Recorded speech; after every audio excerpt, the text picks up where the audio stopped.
Tomie is back. Why am I excited? She's very bad. For those of you who don't know who or what Tomie is, go ahead and watch the first video, as it will cover the 30-year history of the monster known as Tomie, and she hasn't been seen since 2018's Tomie takeover, also in the video. But now in the May 2024 issue of Namuki, we have a new chapter from legendary mangaka Junji Ito, Tomie Control, with new colored cover art for the magazine. And if you don't want to see what happens, I would suggest you read it for yourself before watching this video.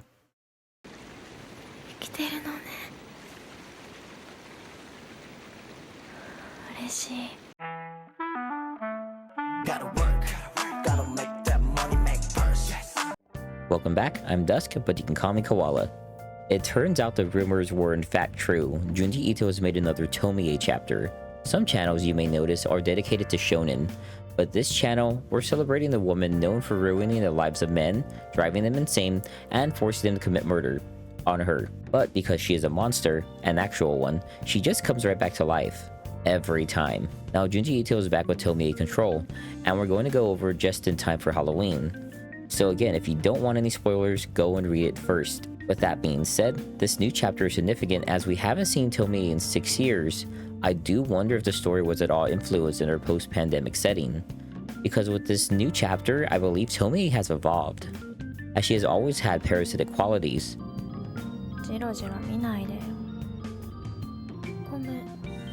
In more ways than one, not just making men spend money till they're broke, but I mean, she's like an actual parasite. The key word being cordyceps, which are a fungus that uses an insect's body as a host, digesting their organs and taking over the body with fluid. Knowing Ito's manga, you can see where this is going. If you've seen those disturbing videos on YouTube of the fungi growing out of an ant's body so they can release their spores from the highest point possible, it kind of grossed me out. And there's apparently a whole community of people who grow them and eat them. The dangerous and sometimes lethal drug-resistant fungal infection is spreading across the state at the nation's most rapid rate. Oh god, it's already here. Okay, that's not the same thing, but this is cordyceps mushroom, and in this video I'm going to be talking about cordyceps as a medicinal mushroom. Because they're endoparasitic. They're used for medical or health purposes, supposedly. I'm not an expert on mushrooms or fungus, but I was taken aback by it. With that bit of information, we can better understand why this chapter is called Tomie Control. Makes sense now.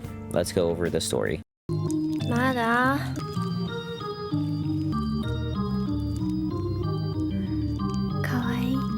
We can only assume that Tomie Control takes place in a post-pandemic setting, as things are back to normal. We follow Osuga along with his friend Yanagi, who are in the forest looking for, you guessed it, cordyceps mushrooms. They're collecting them off of the ants that have them growing right out of their backs. As the two boy best bug friends wander deeper into the forest, they see a figure, like right out of a 1980s manga, and what looks like a discarded Halloween decoration. But what the pair think is a mushroom turns out to be something else, or someone else, as Tomie introduces herself. Luckily, the two men were smart enough to run away, and eventually everything went back to normal.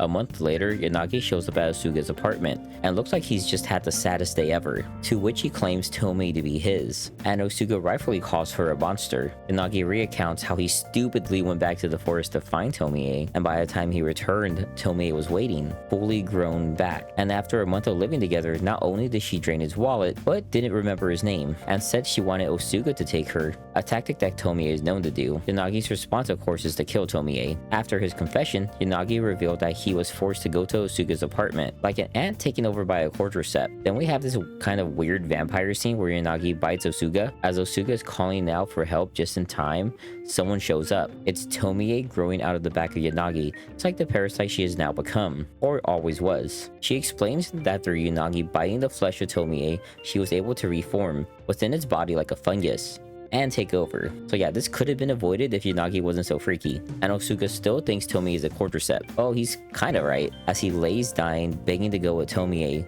she lets him know that she wouldn't want to be seen with his body crumbling. As in the next page, we see the most disturbing scene of Osuga crumbling to pieces, because after the fungus spreads its spores, it dies along with the insect host. In this case, it was Osuga and Yanagi. The modern Tomie chapters have a much different feel than the earlier ones. They're still gruesome but less dark, and you don't feel as invested in the safety of her victims. But hopefully we won't have to wait over half a decade for the next chapter.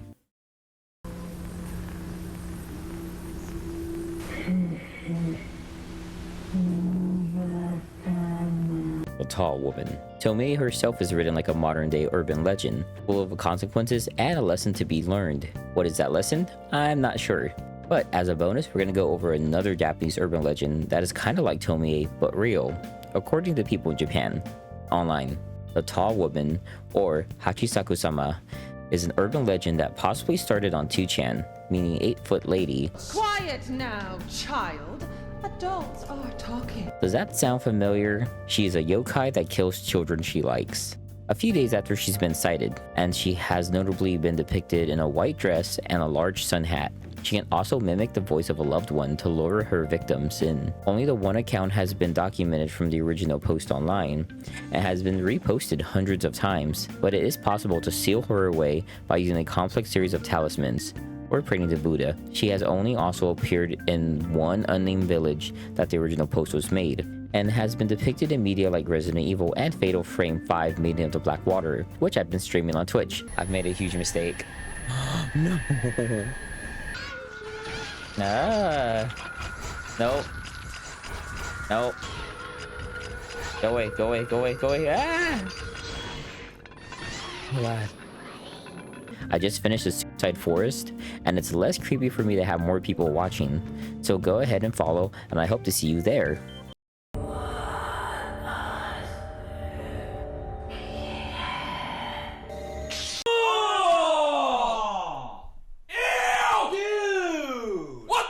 If you're into Japanese media, you've probably seen renditions of the Fujisaki's Onna, or also known as the slit-mouthed woman. Her victims are usually children. It sounds rough being a kid in Japan, because if the ghosts don't get you, the Pokemon will. The story goes that a woman cheated on her samurai husband, and when he found out, he cut the corners of her mouth to her ears with his sword. The history of this yokai dates back to the Edo period, and had a resurgence in the 1970s, bringing the terror into the modern era. After her death, the spirit of the woman is seen with a mask covering her mutilated face. She carries a knife or a pair of large scissors and is 8 feet tall. I think I would also be afraid of someone who was 8 foot tall. If encountered, she will ask the victim if they think she is beautiful. Good thing I can't speak Japanese.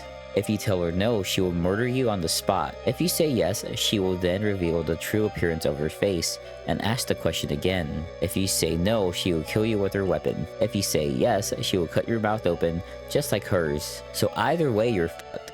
But you may be able to survive if you tell her she's average. The one instance where calling someone mid may save your life. You can also tell her you're running late, to which she will apologize and let you pass. Another tactic is to throw candy known as Bekoame, and you can find her depicted in tons of manga and anime, and a movie series called Carve, the Slit-Mouthed Woman. Kinda creepy.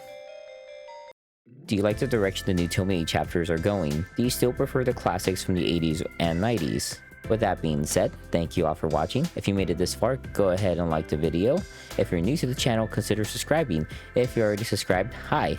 While you're here, binge some of the shorts. A lot of work goes into them and they're pretty fun to watch. And I'll see you on the next video. Bye. Is it just me or did October have like a different feel? I'm so surprised I didn't get jump scared while playing the game. Still creepy though. I don't want to do it, but I'm gonna have to. Watch those videos too. Okay, bye. Ooh, also, do you like the new outfit? I used it on the stream the other day. It's got the shoes, the light jeans, this fancy sweater. I kind of like it.